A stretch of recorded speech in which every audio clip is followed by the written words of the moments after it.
2017 में सरकार ने देश में सरकारी गाड़ियों पर लाल बत्ती के इस्तेमाल को खत्म कर दिया था।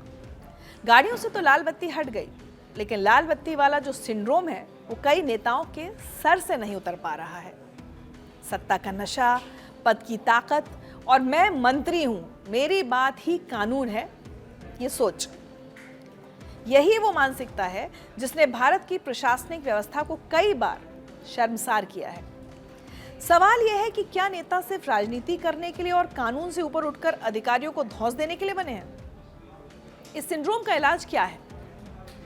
सोचिए, आप अगर एक सरकारी अधिकारी हैं, चाहे आईएएस, आईपीएस हो या डॉक्टर, इंजीनियर, टीचर, और अगर आप अपना काम ईमानदारी से करते हैं, इसके बावजूद कोई नेता आकर अगर आपको धमकी दे, आपके काम में अड़ंगे लगाए, आपको गलत काम करने के लिए निर्देश दे, आपको तबादले की धमकी दे, तो क्या आप बर्दाश्त करेंगे? मैं आज आपसे इसलिए पूछ रही हूं क्योंकि महाराष्ट्र के उप मुख्यमंत्री अजित पवार का एक वीडियो वायरल हुआ है, जिसमें वो एक महिला आईपीएस ऑफिसर को धमका रहे हैं। मुझे यकीन है आप वो वीडियो अभी तक देख चुके होंगे। अगर आपने नहीं देखा तो देख लीजिए, और देखा है तो फिर से देखिए, ये वीडियो जरूरी है हम सबके लिए। ये वीडियो 31 अगस्त 2025 का है। महाराष्ट्र के सोलापुर में आईपीएस अधिकारी अंजना कृष्णा कुछ लोगों की शिकायत पर अवैध खनन रोकने के लिए पहुंची थी। जैसे ही उन्होंने अवैध खनन रोकने की कार्रवाई शुरू की तो कुछ लोगों ने अंजना कृष्णा के साथ बहस शुरू कर दी। इसमें एनसीपी कार्यकर्ता भी शामिल थे। इन लोगों का दावा था कि खनन का काम ग्राम पंचायत की अनुमति से हो रहा था, हालांकि वो कोई आधिकारिक दस्तावेज नहीं दिखा सके, इसलिए पुलिस ने अपनी कार्रवाई जारी रखी। उतने में एनसीपी के कार्यकर्ता ने डिप्टी सीएम अजित पवार को फोन लगा दिया। उसने अपना फोन अंजना कृष्णा को देकर बताया कि डिप्टी सीएम अजित पवार बात करना चाहते हैं। वायरल वीडियो में आवाज है कि सुनो, मैं deputy chief minister Ajit Pawar बोल रहा हूं, मैं आपको आदेश देता हूं कि ये रुकवाओ, तहसीलदार के पास जाओ, उनको बोलो कि अजित पवार ने ये सब रुकवाने के लिए कहा। इस पर आईपीएस कृष्णा कहती हैं कि आप एक काम कीजिए, मेरे फोन पर डायरेक्ट कॉल कीजिए, जिस पर अजित पवार को ये कहते सुना जा सकता है, मैं तेरे पर एक्शन लूंगा। आप मुझे डायरेक्ट कॉल करने के लिए कहती हो? आप मेरा नंबर ले सकती हैं और मुझे व्हाट्सएप कॉल कर सकती हैं। आपकी इतनी हिम्मत कैसे हुई? इस वीडियो के वायरल होने के बाद महाराष्ट्र में राजनीति गर्मा गई। अजित पवार विपक्ष के निशाने पर थे। साथ ही सोशल मीडिया पर भी बहस छिड़ गई कि एक पुलिस अधिकारी को रौब दिखाना और धमकाना कहां तक जायज है। सवाल ये उठ रहे हैं कि आखिर किस हैसियत से अजित पवार ने ड्यूटी कर रही एक महिला अधिकारी को रोका। अजित पवार डिप्टी सीएम हैं, लेकिन उनके पास खनन विभाग नहीं है, तो कायदे से होना यह चाहिए था कि खनन मंत्रालय के मंत्री या अधिकारी की तरफ से अंजना कृष्णा से स्पष्टीकरण मांगे जाने चाहिए थे। लेकिन अजित पवार को अधिकार नहीं है कि वो महिला अधिकारी को धमकी दें। मामला बढ़ा तो अजित पवार बैकफुट पर आ गए और सोशल मीडिया पर पोस्ट लिखकर अपनी सफाई दी। पवार ने लिखा कि उनका इरादा पुलिस के काम में हस्तक्षेप करने का नहीं था, बल्कि ये सुनिश्चित करना था कि सोलापुर में स्थिति शांत रहे और हालात ना बिगड़े। हालांकि सोलापुर पुलिस ने अधिकारी के काम में बाधा डालने के लिए एनसीपी के स्थानीय नेता बाबा जगताप और कुछ कार्यकर्ताओं के खिलाफ केस दर्ज किया है। वैसे इन महिला अधिकारी से आपका परिचय करा दूं, जिन्होंने ड्यूटी के दौरान नेताओं की जी हुजूरी की जगह अपनी खाकी वर्दी के साथ आई जिम्मेदारी को निभाया। डीएसपी अंजना कृष्णा 2023 बैच की आईपीएस अफसर हैं। वो केरल के तिरुवनंतपुरम की रहने वाली हैं और महाराष्ट्र के सोलापुर में डीएसपी के पद पर तैनात हैं।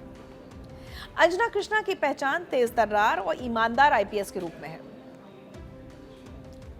कई बार ये होता है कि नेता या मंत्री अधिकारियों के तबादले की धमकी देते हैं, लेकिन यहाँ ये भी जानना जरूरी है कि राज्य में सीएम के आदेश के बाद ही किसी अधिकारी का तबादला होता है। तबादले की प्रक्रिया भी काफी जटिल होती है, जिसमें सीएम ऑफिस और होम मिनिस्ट्री इन्वॉल्व होते हैं। जब कोई भी नेता किसी अधिकारी को तबादले की धमकी देता है तो कोरी धमकी से ज्यादा कुछ नहीं, बल्कि भारतीय न्याय संहिता की धारा 221 कहती है कि सरकारी कर्मचारी को उसके कार्य से रोकने या बाधा डालने के मामलों में कार्रवाई की जा सकती है, जिसके तहत 3 साल की सजा और 2,500 रुपए तक जुर्माने का प्रावधान है। अजित पवार के वायरल वीडियो ने पुराने कई मामलों की याद दिला दी। उम्मीद है आपको भी याद होंगे ये मामले। यूपी की आयरन लेडी दुर्गा शक्ति नागपाल को कोई कैसे भूल सकता है। उत्तर प्रदेश काडर की आईएएस ऑफिसर शक्ति नागपाल को उनके बेहतरीन कार्य के लिए राष्ट्रपति के हाथों पुरस्कार मिला है। 2010 बैच की आईएएस अधिकारी दुर्गा शक्ति नागपाल ने नोएडा के अवैध रेत खनन माफिया से लोहा लिया था। इसके बाद वो प्रदेश और देश में चर्चा में आ गई थी। आईएएस दुर्गा शक्ति नागपाल ने रेत माफिया पर 66 एफआईआर दर्ज की, रात में छापे मारे, नेता और माफियाओं की धमकियों के बावजूद अवैध खनन पर नकेल कसी। दुर्गा शक्ति को जानने वाले अधिकारी और कर्मचारी बताते हैं कि 6 महीने के दौरान उन्हें खनन माफियाओं से लेकर नेताओं तक से धमकी मिली। उन्हें खनन से जुड़े मामलों से दूर रहने को कहा गया। हालांकि वे बेखौफ काम करती रहीं, लेकिन नतीजा ईमानदारी का इनाम मिला, सस्पेंशन के रूप में। उन पर आरोप लगाया गया कि उन्होंने मस्जिद की दीवार गिराई और सांप्रदायिक तनाव फैलाने की कोशिश की।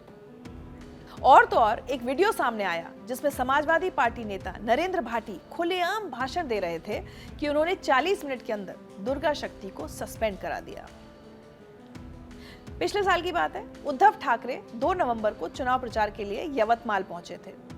हेलीपैड पर जब चुनाव अधिकारियों ने उनकी सिक्योरिटी और सामान की सामान्य चेकिंग शुरू की तो अचानक माहौल गर्म हो गया। उद्धव ठाकरे नाराज हो गए। उन्होंने चुनाव अधिकारियों से सवाल दाग दिया, क्या शिंदे पवार का बैग चेक कर सकोगे? इतना ही नहीं, उन्होंने अधिकारी को धमकी भरे अंदाज में कहा, तुम अभी मेरा बैग खोलो, बाद में मैं तुम्हें खोल दूंगा। ये बयान सामने आते ही बड़ा विवाद खड़ा हो गया, क्योंकि सवाल सिर्फ बैग चेकिंग का नहीं था, बल्कि चुनाव प्रक्रिया और कानून के सामने नेताओं की जवाबदेही का था। क्या वाकई नेता खुद को कानून से ऊपर मानने लगे हैं? ठीक 1 साल पहले हैदराबाद में भी कुछ ऐसा ही हुआ था। एआईएमआईएम सांसद असदुद्दीन ओवैसी के छोटे भाई और पार्टी के विधायक अकबरुद्दीन ओवैसी चुनाव प्रचार कर रहे थे। हैदराबाद के ललिताबाग इलाके में जब देर रात करीब 10 बजे एक पुलिस इंस्पेक्टर ने उन्हें देर रात सभा रोकने के लिए कहा तो अकबरुद्दीन भड़क उठे। मन से ही उन्होंने इंस्पेक्टर को धमका दिया और कहा, एक इशारे पर मेरे लोग आपको यहां से दौड़ा देंगे। ये धमकी खुलेआम भीड़ के सामने दी गई थी। सोचिए अगर उस वक्त वहां की भीड़ वाकई हिंसक हो जाती तो। इसी साल 30 जून को कानपुर के ग्रीन पार्क स्टेडियम में एक क्रिकेट मैच के दौरान सुरक्षा कर्मियों को अंदर जाने से रोकने पर एमएलसी अरुण पाठक और एडिशनल डीसीपी अंजलि विश्वकर्मा के बीच तीखी बहस हो गई। मामले की शुरुआत तब हुई जब एमएलसी पाठक के सुरक्षा कर्मियों को हथियारों के साथ स्टेडियम में प्रवेश करने से रोका गया। महिला एडीसीपी ने कहा कि गनर अंदर ले जाना अलाउड नहीं है। इस पर एमएलसी बोले कि अलाउड हो या ना हो, आप हमसे बात कीजिए। इन दोनों की झड़प का वीडियो भी वायरल हुआ था।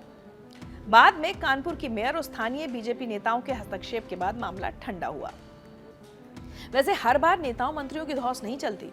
बिहार की मनेर विधानसभा सीट से 4थी बार विधायक बने भाई वीरेंद्र लालू यादव तेजस्वी यादव के करीबी और राजद के बड़े नेताओं में गिने जाते हैं। भाई वीरेंद्र ने एक पंचायत सचिव को मृत्यु प्रमाण पत्र को लेकर फोन किया था, लेकिन पंचायत सचिव ने कहा कि वो विधायक को पहचानते नहीं हैं। इस पर विधायक जी भड़के और कहने लगे कि तुम मनेर के विधायक को नहीं पहचानते हो, इंग्लैंड में रहते हो क्या? विधायक को लगा कि पंचायत सचिव उनसे माफी मांगेगा, लेकिन वो तो और आगे निकला और जवाब दिया कि सीधे तरीके से पूछेंगे तो सीधी बात होगी, टेढ़े तरीके से बात करेंगे तो ऐसा ही जवाब मिलेगा। आपसे डरने वाला कोई नहीं है यहाँ। इतना सुनकर तो विधायक आग बबूला हो गए और कहने लगे कि मनेर में वो नहीं रह पाएंगे। लेकिन पंचायत सचिव भी अड़ गया और कहा कि धमकी ना दें, शिकायत करें और ट्रांसफर कराना है तो वो भी करा दें, उनसे कोई डरता नहीं है। ये सारी बातचीत रिकॉर्ड हो गई और इस मुद्दे पर भी बड़ा हंगामा हुआ। बाद में पंचायत सचिव ने विधायक के खिलाफ शिकायत भी दर्ज कराई। साल 2022 में दबंग सपा नेता आजम खान सपा प्रतिनिधिमंडल के साथ मुरादाबाद कमिश्नर से मिलने जा रहे थे। सीओ सिटी थे अनुज चौधरी। उन्होंने आजम खान से कहा कि सिर्फ 27 लोग ही अंदर जा सकते हैं। इस पर आजम खान नाराज हो गए और अनुज चौधरी से कहा कि समाजवादियों ने ही पहलवानों की प्रतिभा को पहचाना था। अखिलेश यादव का एहसान तो याद है ना, ऐसा उन्होंने पूछा। इस पर अनुज चौधरी ने भी बेधड़क जवाब दिया। उन्होंने कहा कि एहसान कैसा, मुझे अर्जुन अवार्ड मिला है, किसी के एहसान से अर्जुन अवार्ड नहीं मिलता। भारत का संविधान साफ कहता है कि हर नागरिक कानून के आगे बराबर है, लेकिन असल तस्वीर अक्सर अलग दिखती है। चाहे बैग चेकिंग हो, ट्रैफिक नियम हो या फिर सार्वजनिक सभाओं की मर्यादा। नेताओं का व्यवहार यही साबित करता है कि वो अपने रसूख के दम पर नियमों को तोड़ सकते हैं। इस स्थिति को रोकने के लिए कानूनी सुरक्षा तो है, लेकिन राजनीतिक इच्छा शक्ति जगाने और लाल बत्ती वाली सोच दूर करने की जरूरत है। नेता हो या अफसर, मंत्री हो या मामूली कर्मचारी, भारत में बीमारी बहुत गहरी जड़ें जमा चुकी है। बीमारी है सबसे ऊपर वीवीआईपी दिखने की आदत। आप सड़क पर निकल जाइए, हर ओर यही नजारा मिलेगा। किसी गाड़ी पर भारत सरकार, किसी पर फलाध्यक्ष, किसी पर विधायक, सांसद का स्टिकर चिपका मिलेगा। आपने देखा होगा ये गाड़ियां विभाग की नहीं होती, बल्कि वहां काम करने वाली किसी कर्मचारी की निजी गाड़ी होती है। सवाल उठता है, फिर इतना दिखावा क्यों? गांव कस्बों में भी यही हाल है। गाड़ियों पर सरपंच, ब्लॉक प्रमुख, फला पार्टी का जिला अध्यक्ष, यहां तक कि इस जाति का या उस जाति का जैसे जुमले लिखे भी मिल जाएंगे।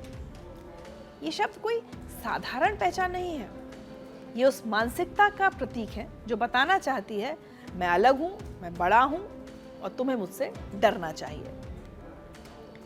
यही मानसिकता ट्रैफिक नियम तोड़ते समय भी दिखती है। कोई व्यक्ति गलत साइड गाड़ी चला रहा हो, तेज गाड़ी चला रहा हो, सिग्नल जंप कर रहा हो और जब पुलिस रोक ले तो वो अकड़ कर कहे तू जानता नहीं मेरा बाप कौन है। मेरा मानना है कि अधिकारी और नेता, एक पढ़ लिख कर सरकारी इम्तिहान पास करके आता है, दूसरा लोकतंत्र का सबसे बड़ा इम्तिहान पास करके आता है। जरूरी नहीं कि नेता हमेशा गलत हो और अधिकारी हमेशा सही। कभी कभी नेता जनता की शिकायतों के आधार पर भी अधिकारियों से जवाब मांगते हैं, लेकिन ज्यादातर मामलों में देखा गया है कि नेता भ्रष्टाचारियों को बचाने के लिए या अपनी राजनीति चमकाने के लिए, नियम तोड़ने के लिए या फिर सिर्फ अपना रुतबा झाड़ने के लिए अधिकारियों को परेशान करते हैं। ये अब जनता को सोचना होगा कि हमें ईमानदार नेता और अधिकारी चाहिए या भ्रष्ट। और ये कब सोचना होगा? वोट देते समय। तब न जाति देखी जाए न धर्म, वोट दिया जाए ईमानदारी के नाम पर, चरित्र के नाम पर और साफ छवि के नाम पर। याद रखिए, नेता ईमानदार होगा तो अधिकारी भी भ्रष्टाचार नहीं कर पाएंगे।